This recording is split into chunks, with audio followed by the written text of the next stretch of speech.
मुरारी कदम पे बैठो बनवारी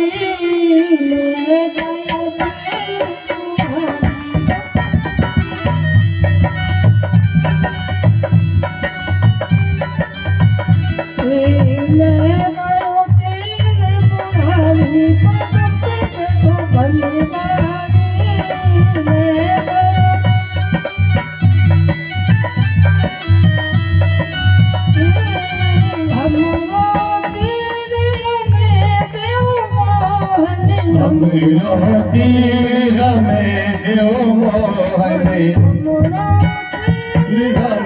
देव मोहन हमें तीर हमें देव मोहन हरी वारी जल भारी कम भगवारी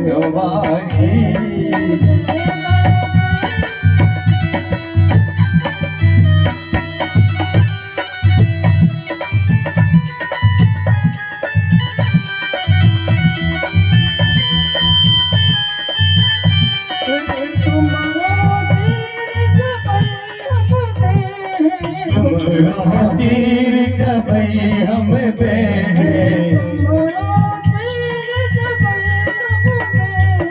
तुमरो तीर जबई हम दे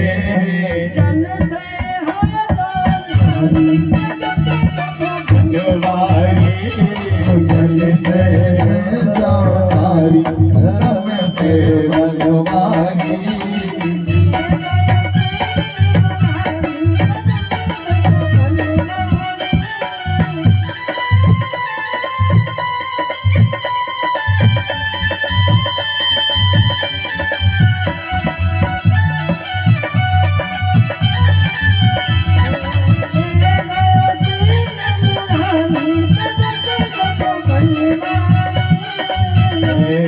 तीर मोरारी भरम बैठो बनवारी तीर मोरारी कदम बैठो बनवारी कदम बैठो बनवारी। कन्हैया ने प्रेम सुर गोविंद भगवान की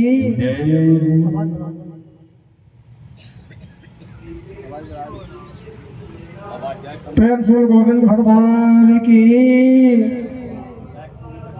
कन्हैया ने गोपियों के वस्त्र को दिया है, कहने लगे हे गोपी आज के बाद बिना नियम से किसी कार्य को मत कर देना। इस जल में वरुण भगवान का वास रहता है।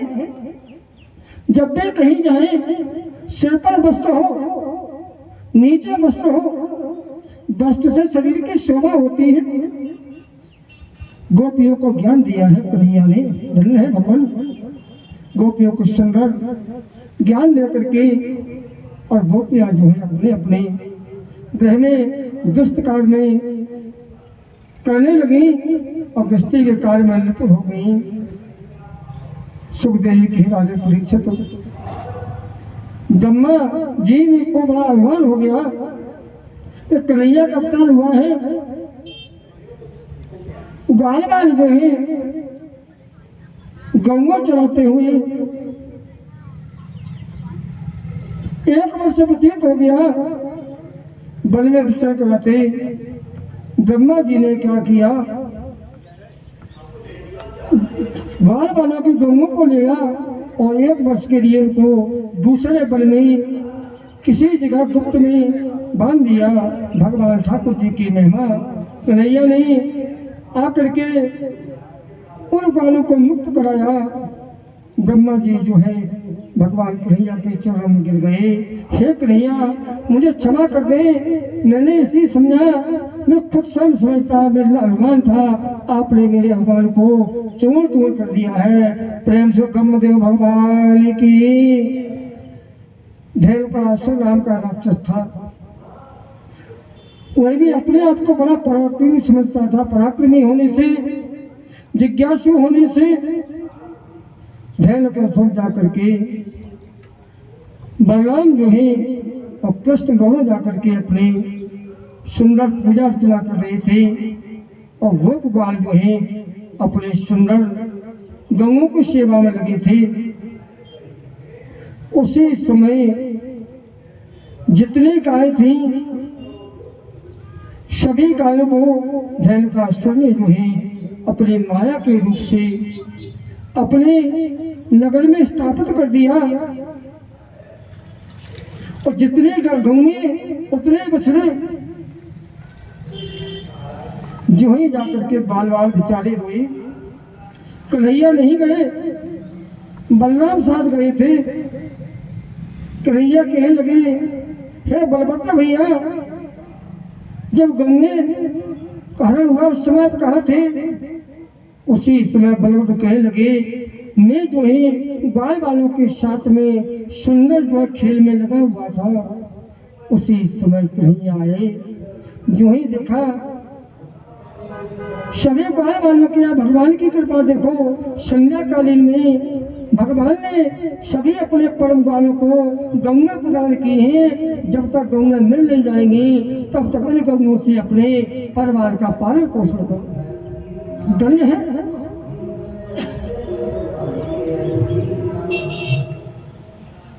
उसी समय कन्हैया ने विचार किया, हे बाल बालों, हे बलभद्र भैया, कल सूर्योदय होने के बाद मैं चलूंगा जिस जगह कहीं भी विश्व में कहीं भी गौएं होंगी मैं लाके रहूंगा। ये हमारे बाल बाल दुखी हो जाएंगे।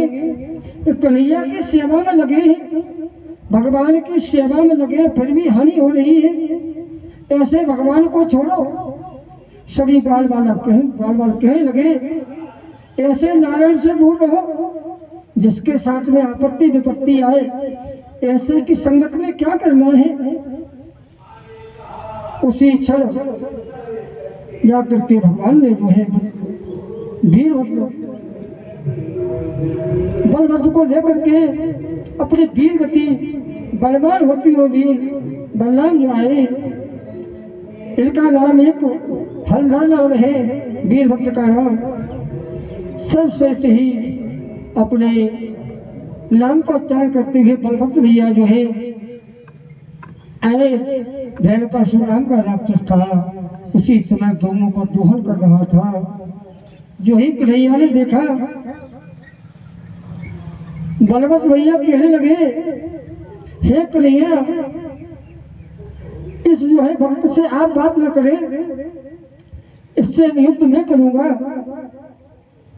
बलभद्र भैया ने अपने हल को लिया और जा करके धेनुकासुर नाम का जो दैत्य था उसके ऊपर हल को जरा सी गति से फेंका है।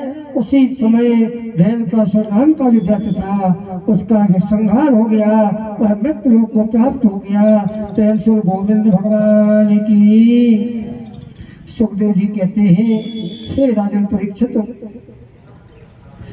अगले कथा में वर्णन करके मुझे श्रवण कराए। श्री सुखदेव जी कहने लगे, हे राजन परीक्षित, आपने कथा को श्रवण किया, इससे मैं अभी कथा श्रवण कराऊंगा। संगल यमुना मैया के किनारे जहाँ मेरे पावन संत ऋषि मुनिगण उस यमुना में स्नान करते हैं और उस यमुना में के दर्शन करेंगे। ग्वाल बाल कहने लगे, दर्शन तो जब होगा, हे कन्हैया, अभी एक खेल अधूरा है, शेष बचा है। जो भी गेंद है, चलो हमारा आपका नदिया के किनारे यमुना के किनारे गेंद का खेल होगा। ग्वाल बाल बेचारे गए, कन्हैया पहुंचे यमुना के समीपस्थ में, डंडे लेकर के जो है गेंद खेलने लगे। खेलते खेलते कन्हैया के जो है डंडे से उस सटकी से गेंद जो है यमुना मैया में प्रवेश कर चुकी थी। यमुना मैया में जहाँ पर काली दाई झील थी, काली तह में झील में और गेंद प्रवेश कर चुकी। दामा श्री दामा जो है कन्हैया से क्रोध करने लगे हैं। कन्हैया, आपने अच्छा नहीं किया, मैं तो अपने घर से परिवार वालों से इस गेंद को मांग करके लाया था। हे कन्हैया, आपने क्या किया? आप भी नंद बाबा के छोरा हो तो मैं भी आपसे कम नहीं हूं। हमारे पूर्वज भी आपसे बढ़ के रहे हैं। आप भगवान हो चाहे ईश्वर हो, चाहे आप नारायण हो। ग्वाला कहते हैं इसमें मृत्यता जीवन में नहीं हो सकती है। मृत्यता होती है शरीर से, आदान प्रदान से, भक्ति से, और किसी की सामग्री में, किसी के देन लेन में अगर लिया है तो उसको दे दिया जाए। जैसे लिया है उसी प्रकार खुशी मन से उसकी सामग्री को दे दिया जाए। उसे सच्चे मित्रता कहते हैं। और लेकर के जीवन में मित्र को भूल जाओ तो शत्रुता बन जाती है, वो मित्रता नहीं होती। श्री राम मंच का बड़ा उपहास कर रहे हैं। श्री दामा कहने लगा, हे कन्हैया, अगर आपने मुझे गेंद ला के नहीं दी तो मैं या तो अपने प्राण चल दूंगा या आपके प्राण ले लूंगा। धन्य है श्री दामा। और कन्हैया मुस्कुरा रहे हैं। हे बाल बाल, धन्य है जो ही गेंद गई है। कन्हैया कहने लगे, हे बाल बाल, धैर्य धारण करो। अगर मेरे हाथ से गेंद गई है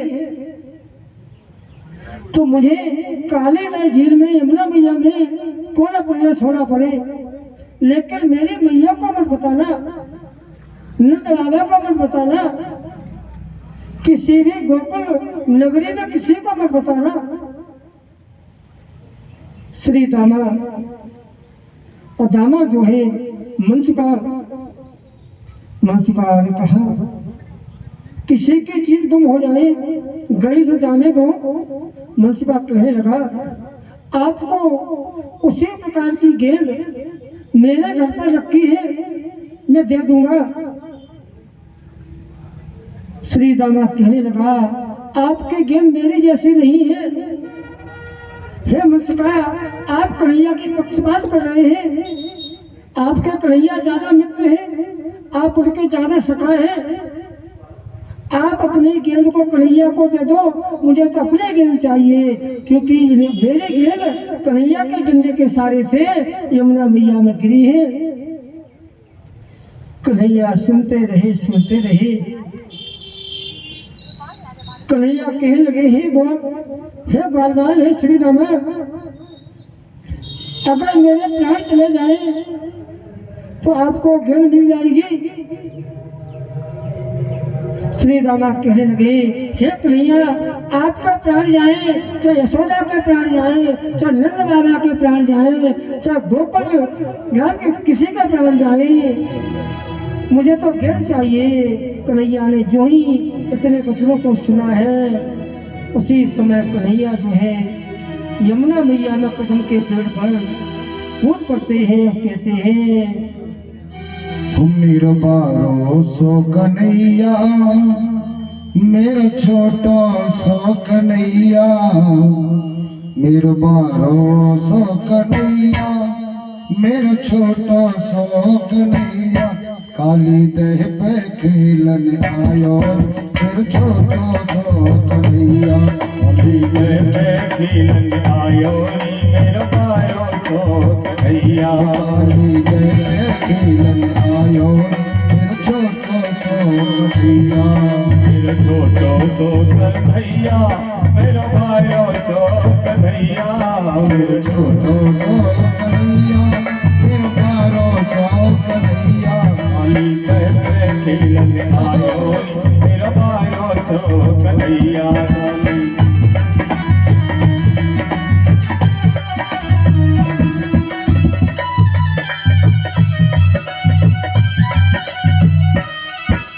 रेशम की गेंद बनाई, रेशम की गेंद बनाई, रेशम की गेंद बनाई, रेशम की गेंद बनाई, रेशम की गेंद बनाई। रेशम की गेंद बनाई।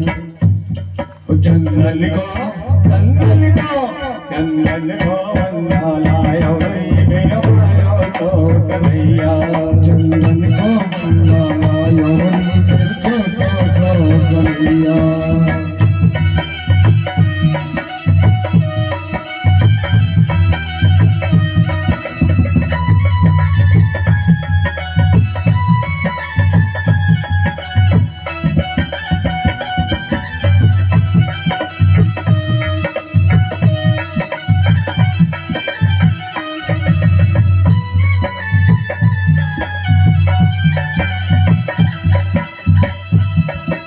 मारो तोल गेंद गई दह में, मारो तोल गेंद गई दह में, मारो तोल गेंद गई दह में, मारो तोल गेंद गई दह में, मारो तोल गेंद गई दह में, मारो तोल गेंद गई दह में। गेंद के संग ही आयो रे वो तो गेंद के संग ही आयो मेरा भायो सो कन्हैया।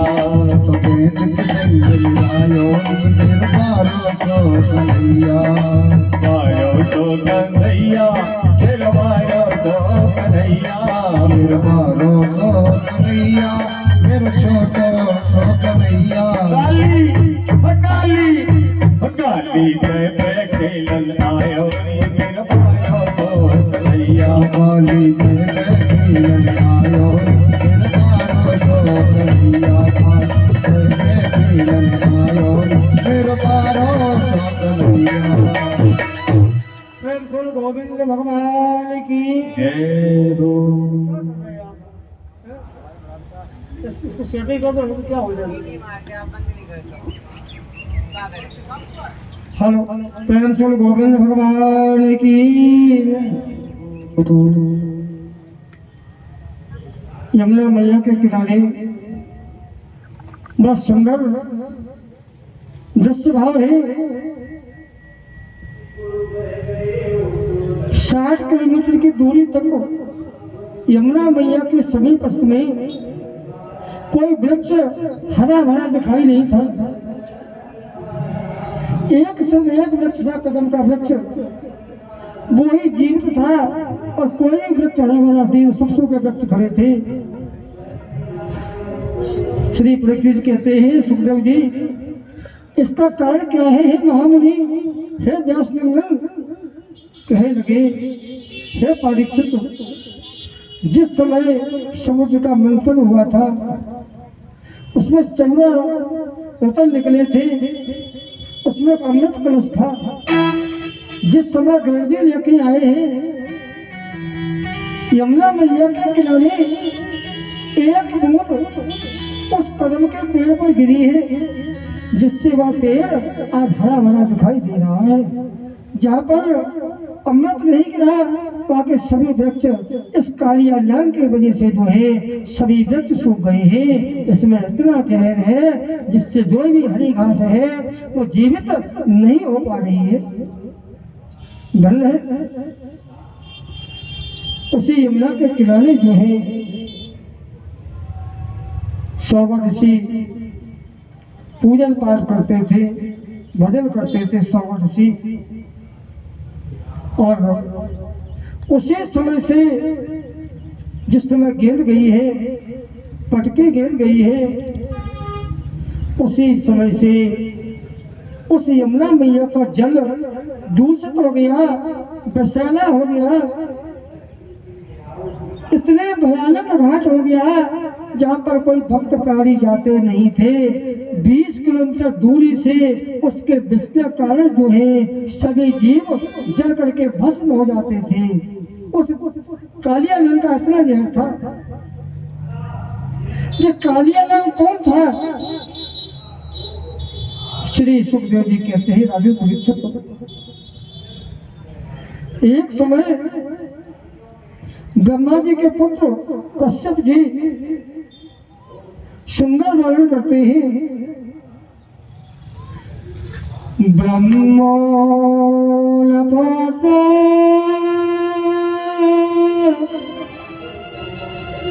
तेस्मै नमामि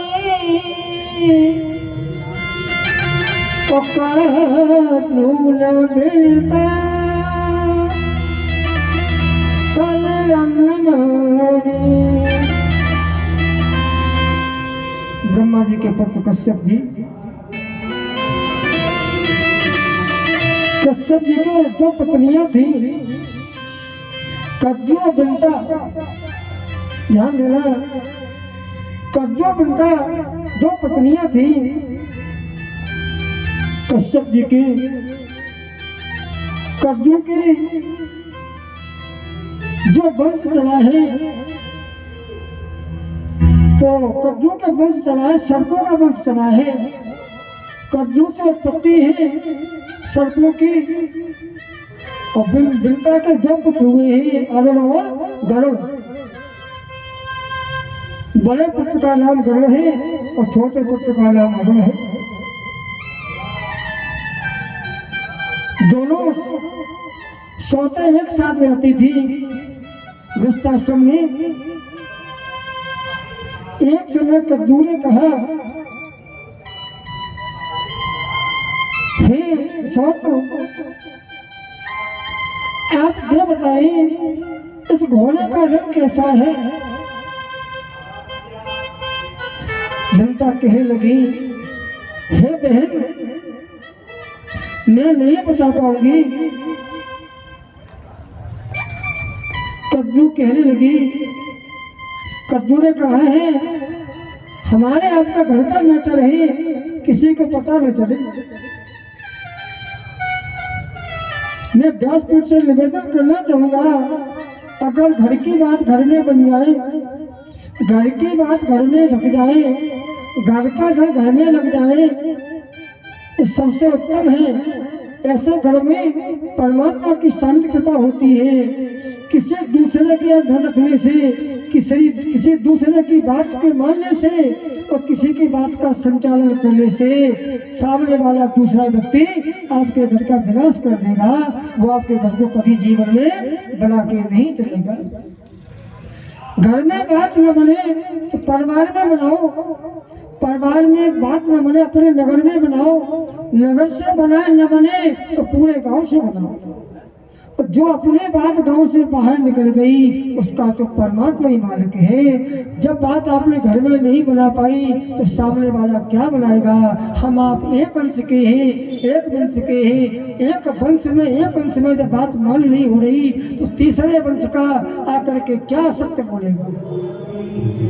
प्रेम से गोविंद भगवान की। कद्रू जो है